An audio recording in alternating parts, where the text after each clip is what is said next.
Right, everyone, welcome. You are watching News 9 Live and we are bringing you Budget Day coverage of Budget 2024 all day here. We've been bringing you the ball-by-ball update. We continue to break down and decode the budget and what's in it for you. I am Krishna Kumar. I am Shweta Kothari, and we are, of course, bringing you all the highlights of the Budget 2024. Remember, it was presented at about 11 o'clock this morning by Finance Minister Nirmala Sitharaman. And this year's budget particularly focused on 9 priority sectors, and these are of course priority areas that the government identified. Let's quickly run our viewers through some of them, if not all of them. One of course being agriculture, the other being employment and skilling, inclusive human resource development, manufacturing and services, urban development, energy security, infrastructure, innovation, research and development, and finally the next generation reforms. Krishna. That's right, the 9 priorities outlined by Finance Minister Nirmala Sitharaman in her record 7th budget presentation.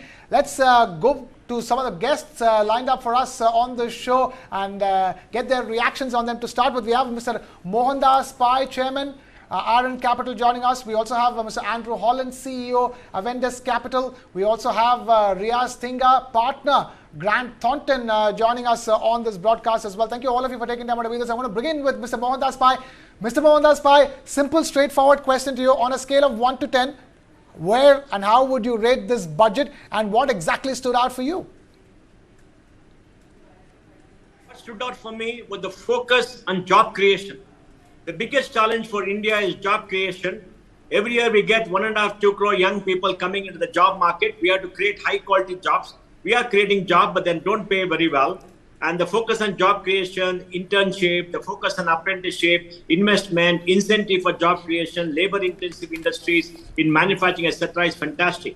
They're putting 2 lakh crores there for 4.1 crore jobs, which is very, very good.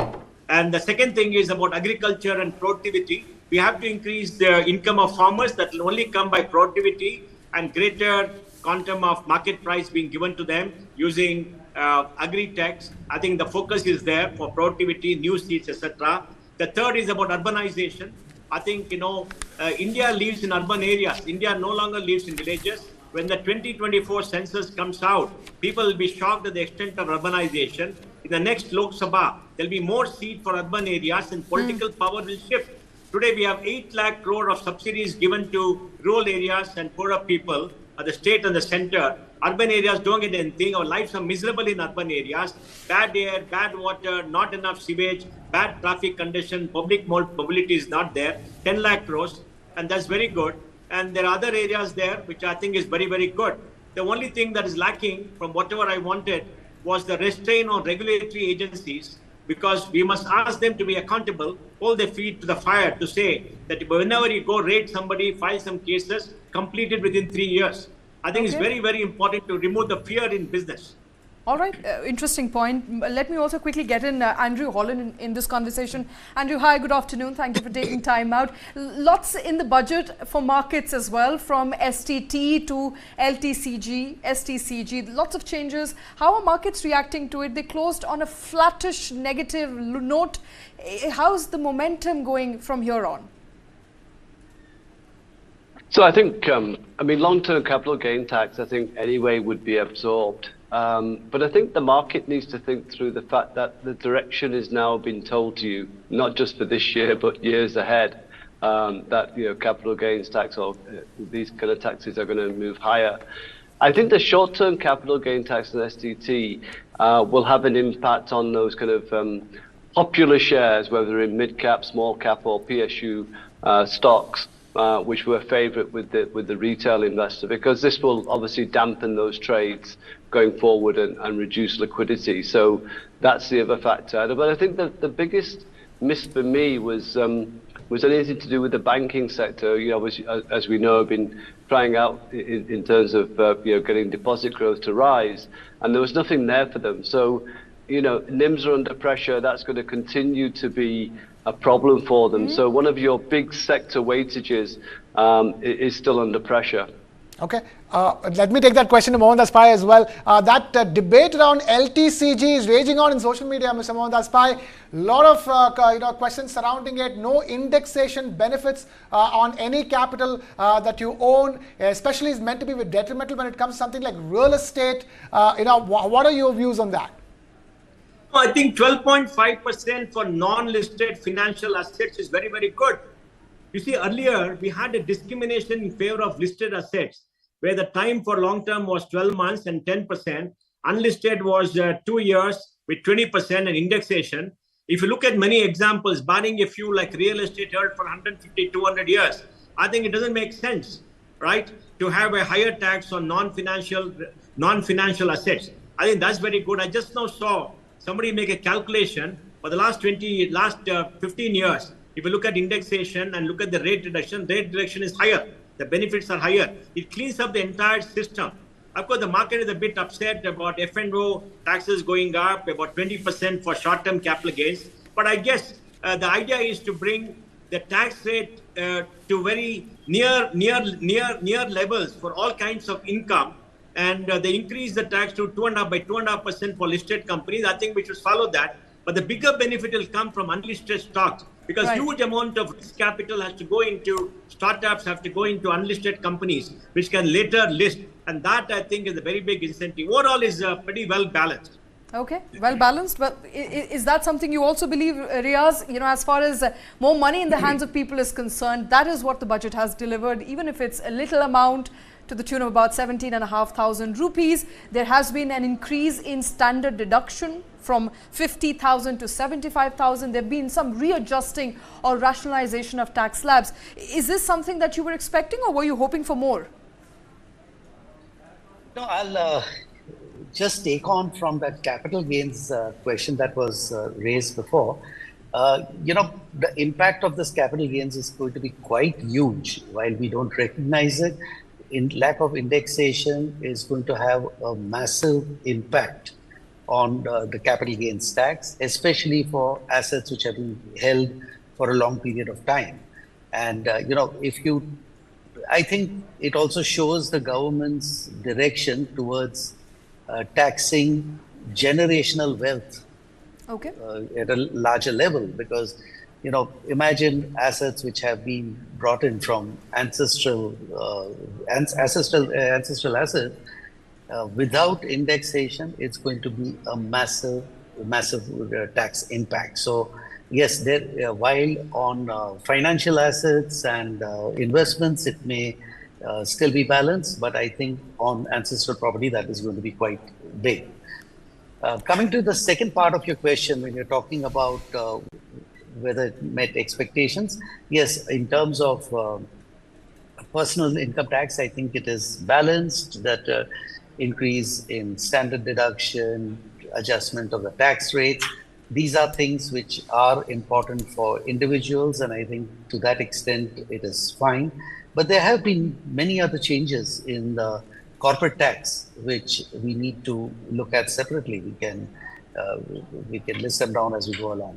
All right, okay. We will try and understand them. I think I'll take this question to Girish, because I think it's pertinent to understand, losing indexation benefit, especially as my colleague pointed out, on real estate, is going to be a sort of a bummer for middle class. Girish, in your assessment, does it look like a move by the government to really tax you for generational property, or is there more to it? Because I just want to understand the rationale behind increasing taxes on LTCG.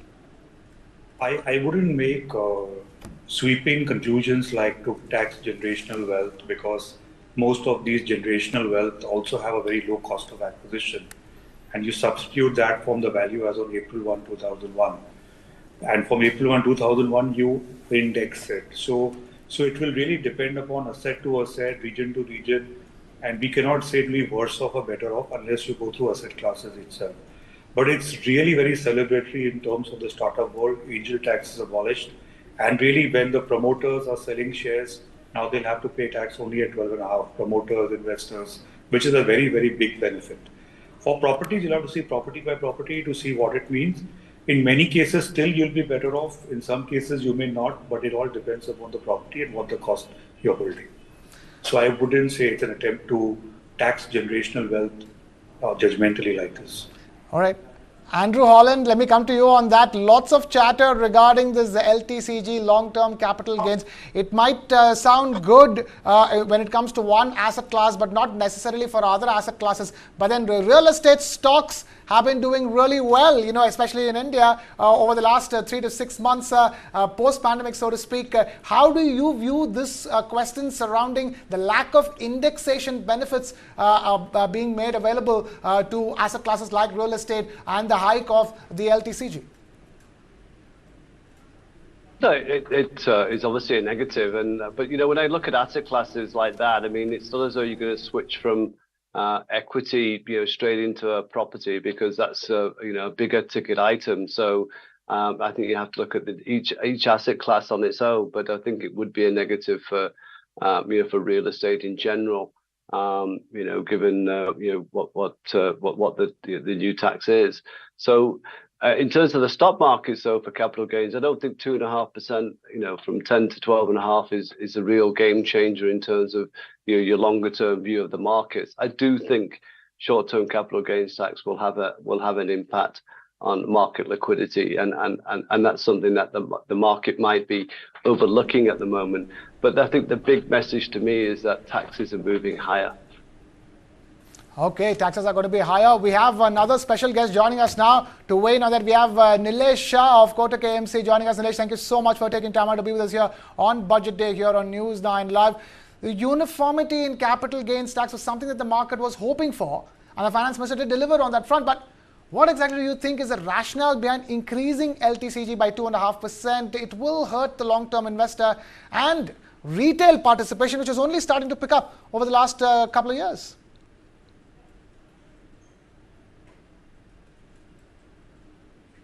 So essentially, whether it's 10% or 12.5%, it remains concessional. It remains far lower than other level of taxes. And then maybe Finance Minister tried balancing by increasing exemption limit from 1 lakh to 1,25,000. At the end of the day, we will pay tax only on profit. And this budget has created a fantastic emphasis on fiscal prudence on one side, investment on the other side, and employment generation. This combination will create far more profit opportunity.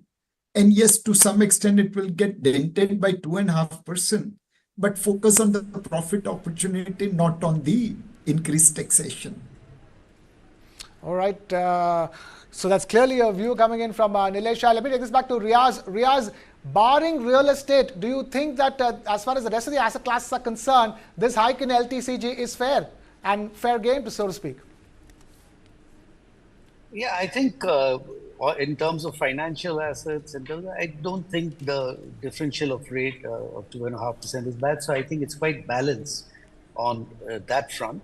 As I said earlier, I think the real impact only comes for very old assets and possibly ancestral assets, and that too more in the range of real estate, etc. But otherwise, I don't see a big impact of long-term capital gains. 2.5% is not going to be material. All right, Riaz, I think stay on with us. I also want to quickly understand from you, at 17,500, and that is the amount of saving that Finance Minister also talked about, a salaried employee will have now by the way of new income tax regime. The new income tax regime hasn't seen the kind of pickup that the government wanted it for the longest time. Do you think this will bring more people in the fold of new income tax regime? There is it's now been made sweeter, therefore a reason for people to opt for new income tax regime now. So even otherwise, I think the new income tax regime has been gaining favor, and today at least a significant part, I think a majority of the individual assessees have opted for the new regime. And I think over a period of time, the government's resolve is to try and make sure that the new regime is the only regime. By and large, it has already become the default regime. So I think these things are anyway going to make it sweeter and better to continue with that. Yeah. Okay. Let me take that question to Mohandas Pai as well. Mr. Mohandas Pai, 17,500 rupees.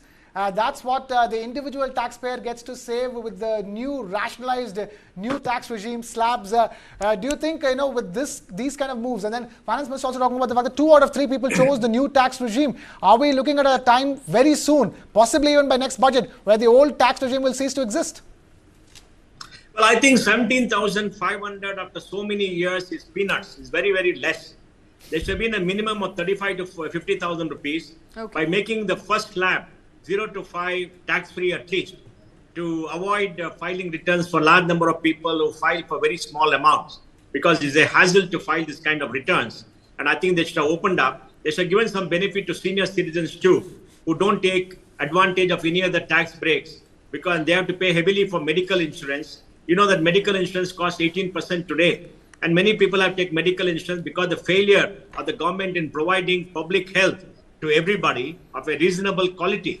So I think it's too little. It is something they've given as a few crumbs. They should have given more. For example, the 17,000 costs some 30,000 crores or 25,000 crores. If you're taking it up to 50,000 rupees per head, it probably, without giving any tax back, by elongating the slabs, it could have possibly cost some 60, 70,000 crores. Is okay, because you look at the individual tax collection is going up in 22%. It's very, very high.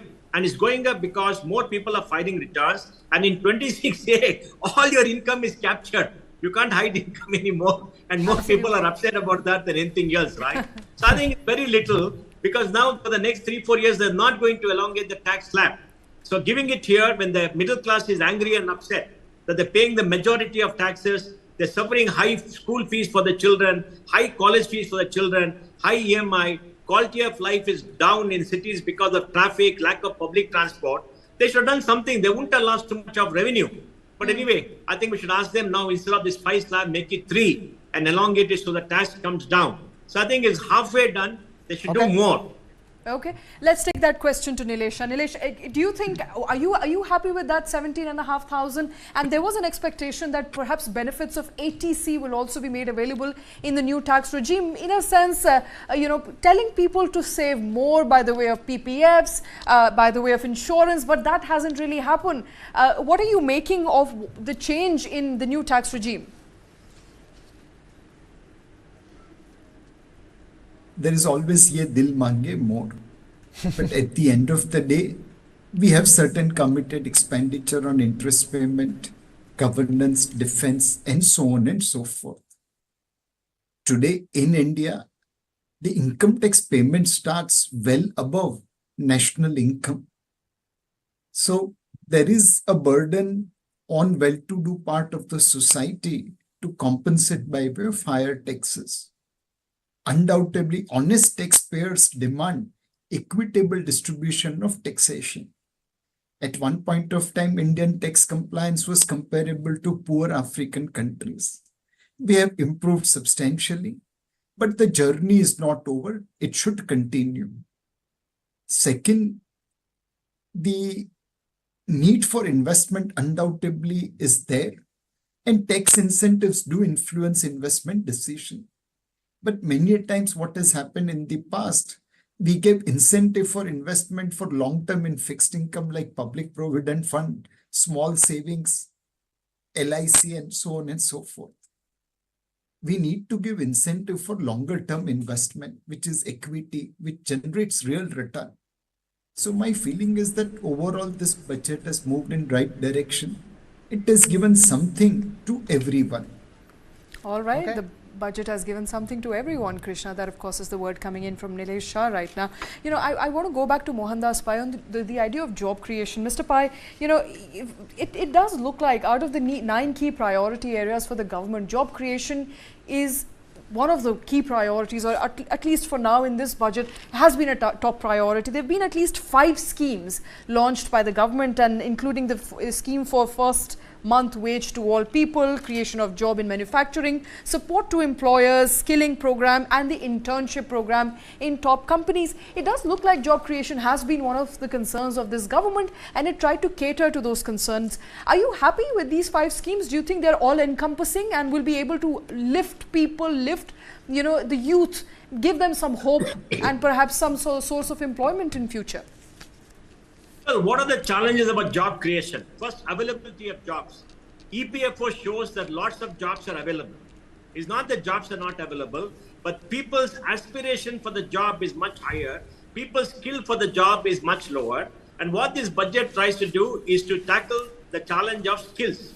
By giving internships, by making sure that you pay for the employer share, you're increasing formal job creation, incentivizing people to go in for more jobs in areas where there is labor available, for example, garments, etc., labor-intensive industries, where some kind of incentives are required. We see a lot of labor coming off the land in the north of India, in the 300 poorest districts, so it will help. All this goes to help. Jobs are created when the economy grows. Economy grows when the investments go up. That is happening. Now there's a shortage of qualified people for the jobs. They know, and more people are coming for job, but they're not qualified. You can hear the construction companies, you can hear the security agencies, you can hear many companies in the services area saying we're not getting in skilled people. But the internship, hopefully a part of the problem can be solved by incentivizing the EPFO payments. Another part of the problem can be solved by going to rural areas. Another problem can be solved. So I think it's a step in the right direction, because you can't boil the ocean and solve everything, but this will solve 50 to 60% of the problem. But the biggest will be to increase the rate of growth. We're already growing at 6 or 7%, maybe 8%. Can we grow better? Yes, we have to increase efficiency. Further, the government is reducing the fiscal deficit to 4.9%. Hopefully, interest rates will come down. Real interest rates are quite high in the economy because we believe that the CPI is based upon vegetable, onion, tomato prices, which is not correct. Core inflation is around 3%. So I think that will set right many things. Overall, I think the budget is very conducive for job creation, and the programs are quite encouraging, much better than what was earlier. All right, very interesting point, brought to fore by Mr. Mohandas Pai, is that core inflation has been in fact more or less under 4%. It's the headline inflation which continues to be a pain point, Krishna, and headline inflation rightly so, because it accounts for the more volatile energy and food basket, which have been a point of concern for India, especially the food and vegetable and onion and tomato prices. Food inflation is over 7%, 7.5%. It's incredible the rates at which food inflation has been rising. So you have the thali-nomics, the veg thali and non-veg thali, which are clear indicators of how expensive food is getting. And that has been a pain point when it comes to bringing down the overall inflation level. Bear in mind, the target is 4.5%, 4.5% is where the Reserve Bank of India would like to see inflation at if it were to start considering any kind of rate cuts, but we are only progressing towards that. We're still away from that, and food inflation is certainly spoiling the party, so to speak, even as other commodities continue to remain within range, Shweta. Absolutely, and for that it does look like government is trying to build enough and more adequate agri-infrastructure in order to support those farmers who are not able to either furnish their produce in the market, make it available as soon as possible post-harvest season, or it gets spoiled in the process in supply chain because there are delays in supplies of those produce. So government has enough and more thrust on rural infrastructure, on agri sector, and something that we've discussed in fact over the course of last couple of hours since the budget was out and about. Especially the rural infrastructure allocation, the overall rural infrastructure allocation, which has gone up from 1.65 lakh crore rupees to 2.66 lakh crore rupees. A big statement of intent over there when it comes to addressing rural and agricultural distress, Shweta. All right, joining us on the show is Mr. Arvind Virmani. He's an economist, member Niti Aayog. Sir, thank you for taking time out. Thank you for speaking to News9. I want to understand from you, one of the big takeaways from the budget was, of course, that fiscal deficit target has now been reduced for financial year 24 to 4.9%. Is it optimistic or is it realistic? Definitely realistic. I think all of you are aware of the fact that tax revenues have been higher than was predicted, and of course everybody also knows that the RBI subvention was increased, but the tax stuff will continue. because of the growth rate assumption is very conservative. Many people noted that the growth rate of 6.5 to 7% was on the lower side. The RBI has 7.2, even IMF has 6.8. My own forecast was 7% plus minus 0.5% and remains that. So I think it's quite realistic. All right, realistic. And in fact, as you rightly pointed out, the economic survey predicts, of course, 6.5 to 7% growth rate. Many would say this is an underestimation because what RBI has said, what the government has said, what various global agencies have said, all of them are hoping for an upward of 7%. So 6.5 to 7% does look like it's a bit of an underestimation there. Yeah, but it's not so that all the, as I said, the IMF estimate is only gone up to 6.8, but I'm sure in 3 to 4 months they'll all come to my 7%. Okay. But that's partly a joke. Right. So anyway, yeah, I think it has been, it's conservative and I think it's deliberate and I think it's correct. It's better to be surprised on official numbers. You see, we can say anything, but a budget has to meet its target. So I have always said, in fact, when there was planning commission, I disagreed. I still remember, I forget which plan it was. Everybody said, let's raise it to 8%. I said, stick to 7%. So I believe it's better to be a little cautious when you're making the budget because otherwise you'll get some nasty inflation surprises. Right. You're saying cautious. Some people may just say optimistic, but nonetheless cautious of the external factors that India cannot control. But I want to bring you back to the budget. There has been substantial allocation towards Bihar and Andhra Pradesh, and these, of course, are partners with the government at the centre. Do you think it's a disproportionate allocation to the tune of about 41,000 crore rupees, 26,000 for Bihar, for road construction, 15,000 for Andhra, for capital redevelopment? Yeah. Do these make economic sense to you, sir? So let's start with the region, right, which is the poorest region of the country. It's basically what, in my time when I was not a member in the planning commission, we used to talk about the heartland and the eastern region. Okay, so that used to be Bihar, Chhattisgarh, Jharkhand, Madhya Pradesh, parts of Orissa, parts of Andhra and so on. So I think some parts of that and Bengal, by the way, I can tell you stories about that, but I won't because it's opposition. But anyway, so I think there is a rational reason for helping these states build infrastructure at least, which the government has been doing all over the country. So as far as so we have to look at the specific things. Tourism, government has been talking about for 10 years and so on. So I don't think there's anything there which is outside the broad program of the government. But yes, you can say that X state is getting more or less than Y state.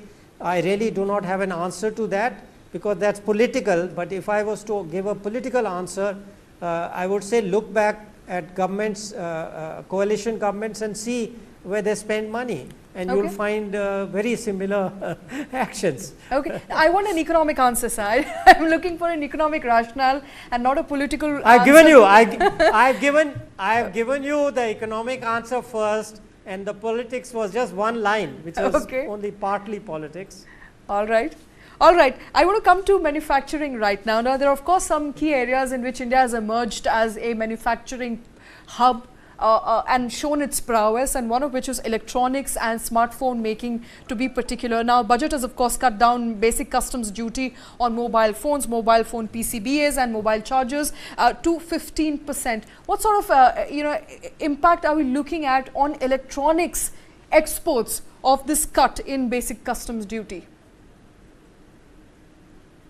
So, there's long experience from East Asia and Southeast Asia, which I studied 20, 30 years ago. If you're going to use industrial policy, you have to be very alert and it has to be selective and it has to be time bound. This is something I have said for I don't know how many decades, that protection should always be temporary, and the incentives should be very focused and small and for a specific duration, because that is what I learned from whether it was South Korea or Taiwan or anybody. So the key is to help companies come up to a certain threshold, and then they have to learn to compete. So any industry, the protection should be temporary and it must come down. So if you see these changes in that light, I think they are economically rational. I cannot comment on the specific all of them because I have not studied it, and that's the point about industrial policy. You have to be very careful. It is not some general theory. You have to look at each industry and see, okay, this part of the process will take 3 years, so we will protect for 3 years, this one we should do for 1 year, etc. Of course, there is a lack of information, so you have to watch it every time. So the decision, I think, by and large, is correct. All right, Mr. Virmani, before I let you go, sir, one of the thrust areas of this government, of course, remains. Did we get disconnected? Sir, if you can hear me. Hello? Yes, sir, if you can hear me. Mr. Virmani, can you hear me? I think we seem to have lost Mr. Virmani, but you know, of course, talking about indirect taxes, let's also quickly get in Riaz back in this conversation. Riaz, you know, we were talking about, of course, trying to make India a manufacturing destination, manufacturing hub. There was a call to reduce customs duty, and that has come in by the way of a reduction in BCD for mobile phones, mobile phone PCBAs, for customs duty in 25 critical minerals, and so on and so forth. Are you happy with these deductions? Because there has to be some tweaking in indirect taxes as well. So firstly, I'll just say that in terms of indirect taxes, as far as GST is concerned, it's all the changes come through the GST Council, and whatever changes have come in just now are only implementation of what was decided at the last council meeting. As far as customs is concerned, I think it has been directional. I think we are making the changes towards, Make in India. I think providing certain reductions in duties for mobile parts and things like that is definitely a step in the right direction. Whether it is enough is always a matter up for debate. But I think at least directionally, these differences or customs duty changes are in line with the overall direction of the government, especially in this budget. I don't think we have Mr. Vanwari right now. Right, but we have Mr. Andrew Holland still with us. Andrew, thank you for waiting by so patiently. You've heard all the chatter regarding this budget, but if I were to ask you, do you think the markets got what they wanted from this budget? It's not been exactly a happy day of trading. Thankfully, it hasn't been extremely volatile as well. If you look at it, both the Sensex and the Nifty closing marginally flattish in the red, down about 1%. Was that something that you expected on a day like this? And where do you expect the markets to go from here? And more importantly, what sectors do you think will be the focus sectors as far as the markets are concerned from here on? So from a macro viewpoint, the market got exactly what it wanted and a little bit more. So I think it should be very happy in that from a macro viewpoint. From a tax viewpoint, obviously disappointment. And now, the dust will settle and we'll all go back to the fundamentals. And first quarter results, as I mentioned, have not been great. I don't see that as being a catalyst for the markets to move higher. And, listen, we've moved up since April. The market's moved up 10%. Valuations are, stretched. Earnings forecasts are being reduced along with target prices. And one of your big sector, the banks, is going to be under pressure in terms of their NIMs being under pressure. So I'm not saying that we're going to, the market's going to fall sharply. I think we could drift from here because there's no immediate catalyst. I think the trade would probably obviously be, would be the flavor, and against that, obviously, you'd probably have. So a more defensive type of setup in terms of sector rotation.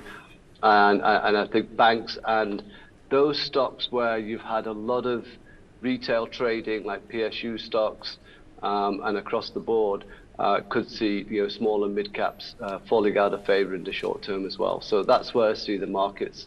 So I see us drifting down. I think the risk is to the downside, not the upside. Okay. Let's now then listen in to what former Finance Minister and Congress Party leader Mr. P. Chidambaram has to say. 9.4%. The economic survey has stated that the deflator for manufacturing has been assumed as 1.7%. Roughly half of the WPI inflation. The deflators assumed by the government have been severely criticized by several knowledgeable economists. Unless the puzzle of the deflator is resolved, it is not possible to unquestionably accept the claimed GDP growth of 8.2% in 2023-24. Besides, the GDP growth rate is no answer to the huge challenge of inflation. The economic survey dismissed the issue of inflation in a few short sentences. The FM dismissed it in 10 words. The finance ministers dismissed inflation in 10 words in paragraph 3 of our speech. We deplore the casual attitude of the government, and nothing in the budget speech gives us the confidence that the government will seriously tackle the issue of inflation. Education is widespread but of poor quality. Nearly one half of the children are unable to read or write a simple text in any language and are numerically challenged. They are not fit for any skilled job. The central government must drive and help the states address these fundamental problems. The other issue concerning education is NEET and the scandal-ridden National Testing Agency. Several states have demanded that NEET should be scrapped and the states should be free to adopt their own methods. That's former Finance Minister P. Chidambaram there taking his pot shots at the budget 2024, seventh budget presented by Nirmala Sitharaman. Let's now take this across to Nilesh Shah, who continues to be with us. Nilesh, Finance Minister Nirmala Sitharaman has proposed to cut basic customs duty or BCD on gold and silver from 10% to 6%, which is likely to lead to a decline in domestic prices of gold and silver and push the demand for precious metals in the country. It will also reduce the risk of smuggling of gold as well. This should ideally be a positive catalyst for the yellow metal. I want your thoughts on the matter. One, it will incentivize people to stop. Sorry, we'll record it again. The decrease in import duty on gold is a step in right direction. Higher import duty was resulting into gold smuggling, and assuming that gold smugglers are not charitable organization, based on the gold seized at customs over last 3 years, the net run rate of gold smuggling would be between $7 to $10 billion a year. That's significantly large revenue leakage, and it is law and order problem. Reduction in import duty will hopefully reduce gold smuggling to a great extent. But at the same time, we must focus on recycling of gold. We are the largest owner of gold and silver in the world. Yet every year we import 700 tons of gold. We pay top dollar for it. In 22 years between official and unofficial channel, we have remitted close to $500 billion for import of gold. It is more than the foreign direct investment we have received. It is more than the foreign portfolio investment we have received. This much money, if it had remained within India, would have created unbelievable growth and unbelievable GDP expansion. We are like a patient who wants to improve his health. Doctor prescribe blood transfusion. Go and get some blood. We came to hospital, but instead of blood transfusion, we are standing in the queue of blood donation. We are giving our money out for import of gold and putting that gold in tijori. The economy does not benefit. Along with reduction in import duty of gold, we must put focus on recycling our existing holding of gold so that every year we don't send top dollars for import of 700 tons of gold. All right, a shot in the arm as far as gold is concerned. Andrew, what does that do to investment in the stock markets? If the gold becomes cheaper in the domestic market, how do you see that having an impact? And I want your thoughts on this, slash down of the basic customs duty on precious metals like gold and silver.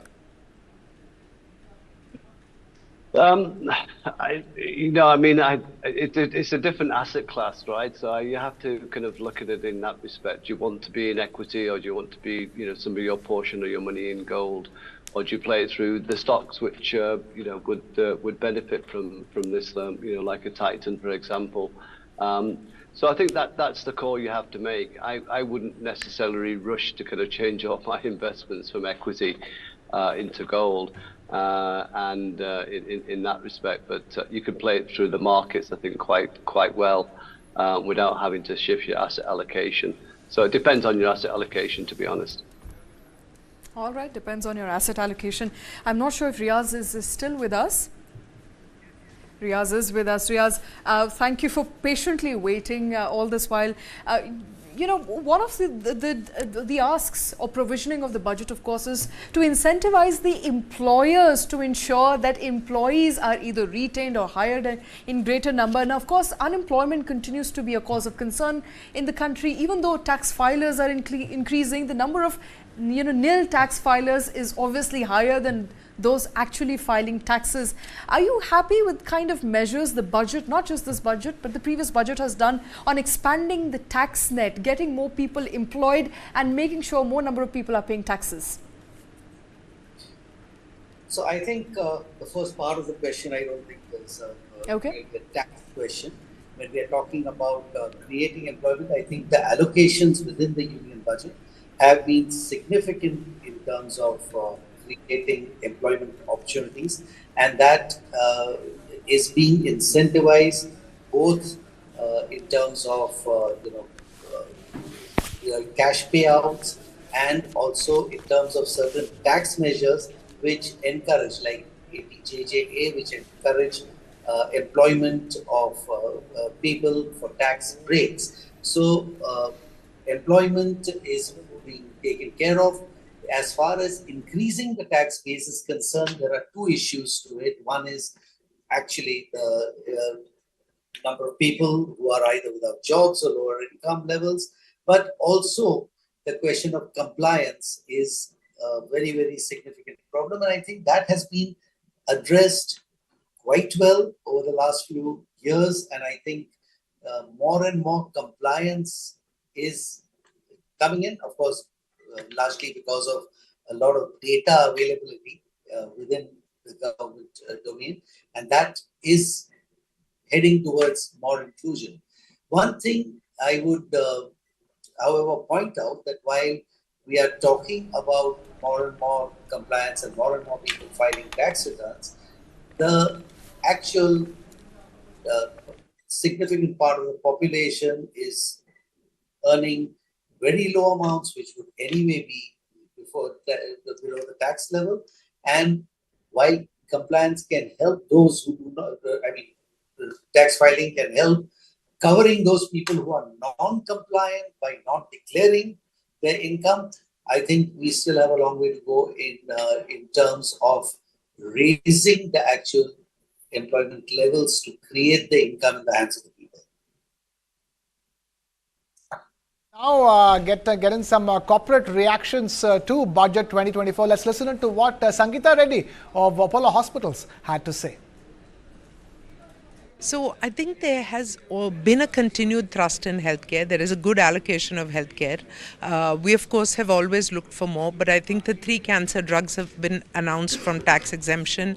The flat tube, tax exemption is a signaling that manufacturing of healthcare products in India is important to reduce the input cost. I also think that the skilling, the employment generation for youth, all these will be enhancements. And APCO, we also have to remember that last time there was an insurance cover for people over 70 years of age. So in combination, healthcare has been touched. Let's look forward to the next budget for more on healthcare. But the fact that the economy will continue to grow, this is a comprehensive budget, still makes me say that this is overall a good budget. Thank you. Right. So the budget has been largely positive for healthcare. That is what Sangeeta Reddy had to say. Let's also quickly listen into CII President Sanjeev Puri on what this budget entails for not just industries but also for people. Listen in. It's a commendable budget, very good budget.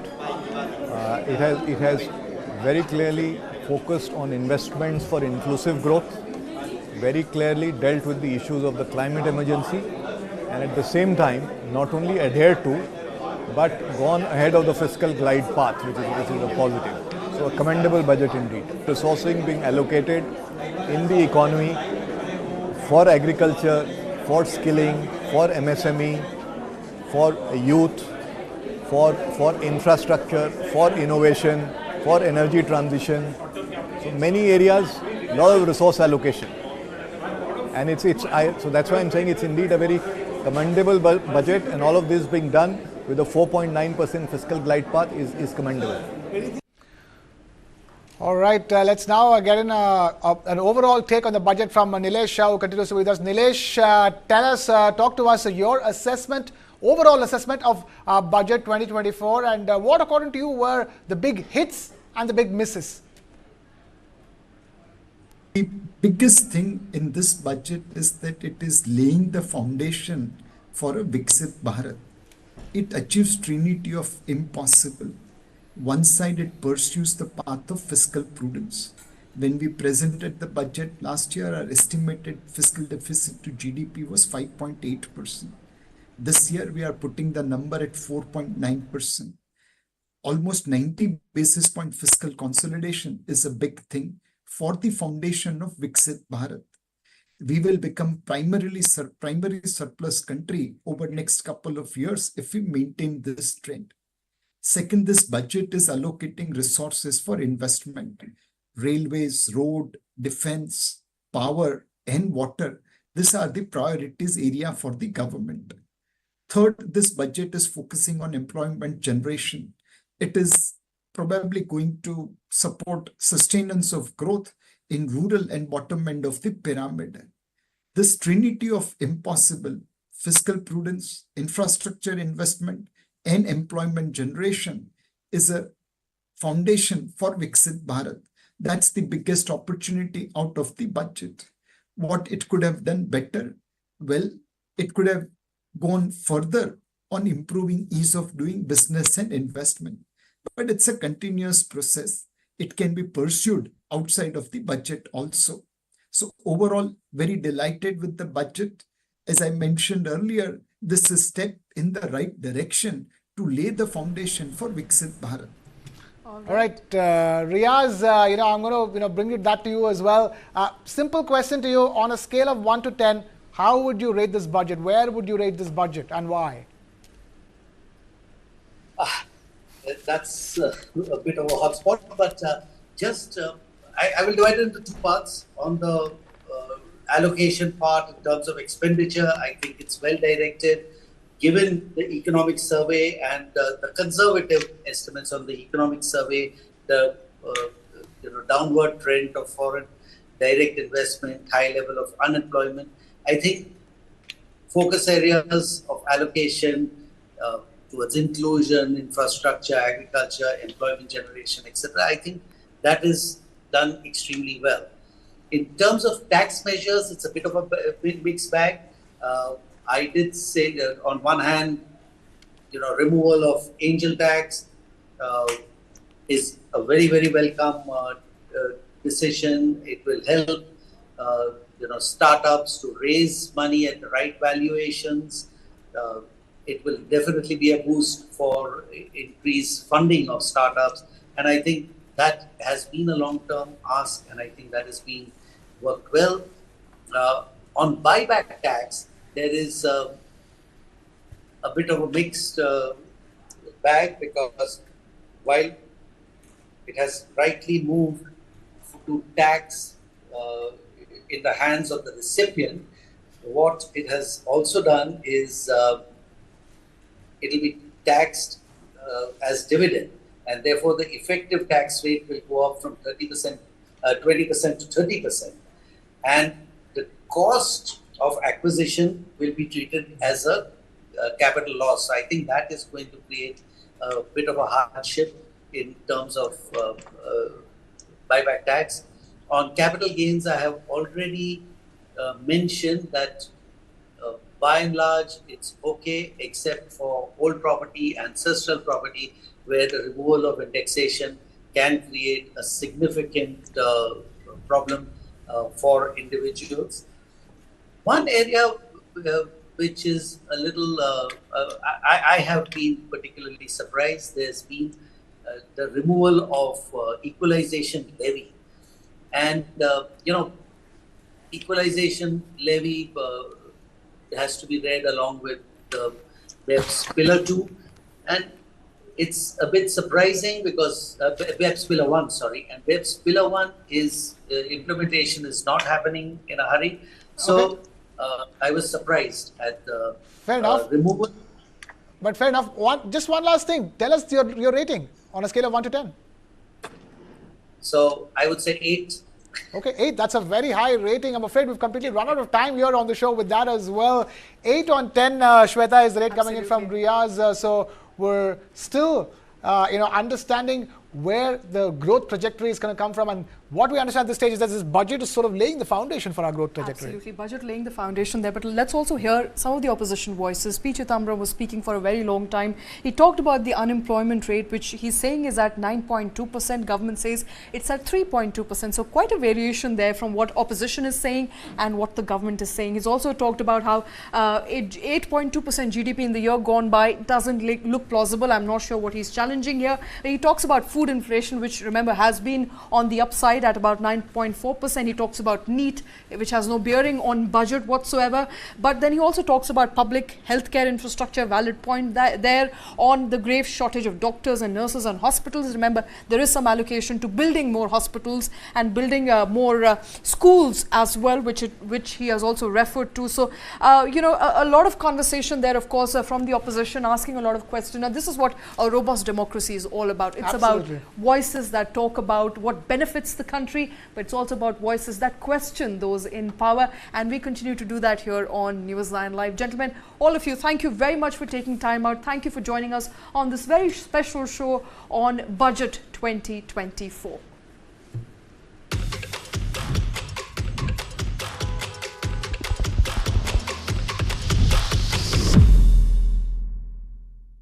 Hey, careful, huh? My daddy got it from abroad. Hey, disaster!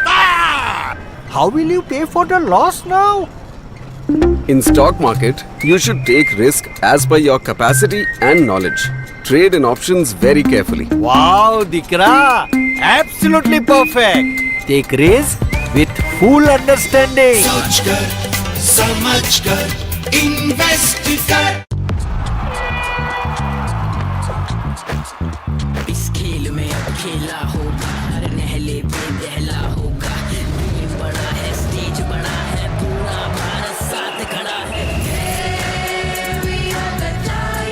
साथ खड़ा है. Game बड़ा है. Dribble like a rap, pass, setting up the trap. Kick it hard in the ball. Chuck, there for the ball. Chuck there for the ball. Chuck there for the ball. Chuck there for the ball.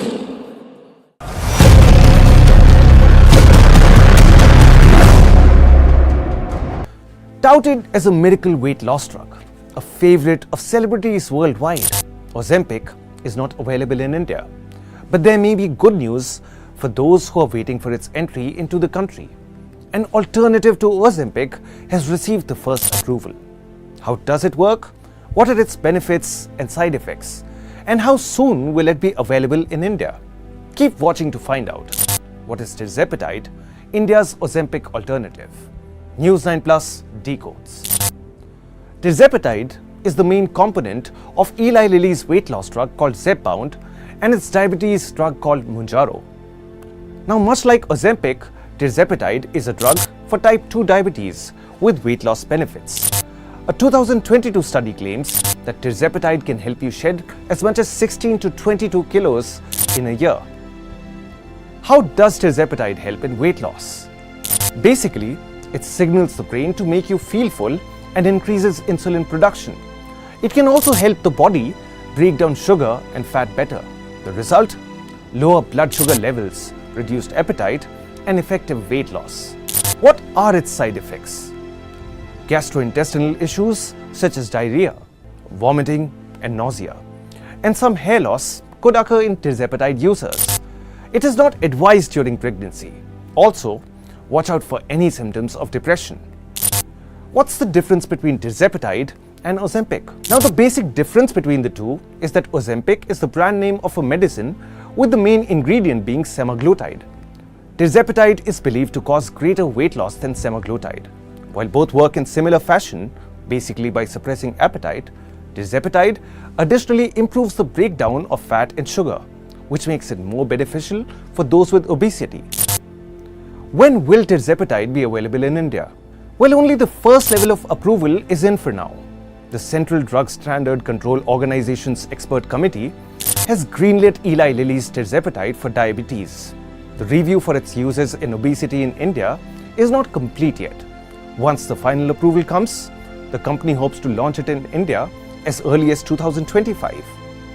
It will also cost over $1,000 for a month's supply.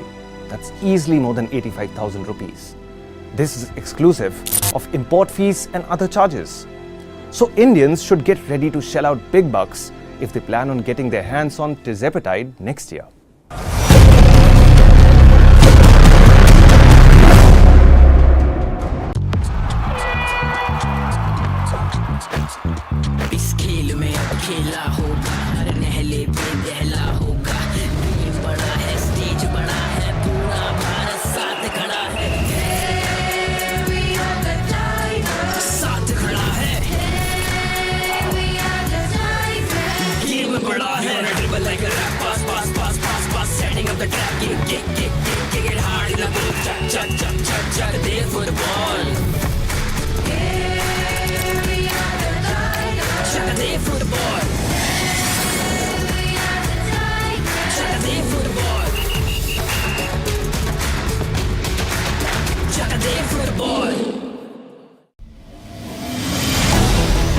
Why is the state not looking at putting an embargo on that? As a Telangana person, I will not accept. How do ordinary folks deal with this?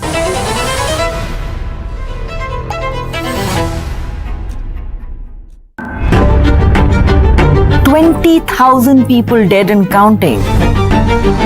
What's happening in the United States of America is unprecedented. You will have to pay for this.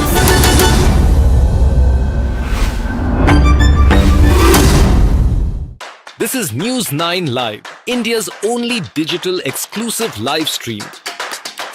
For the early adopters, bringing you the news 24/7. For the smart audiences on the smartest TVs. News 9 Live. Stream now on your smart TVs. इस खेल में अकेला होगा हर नहले पे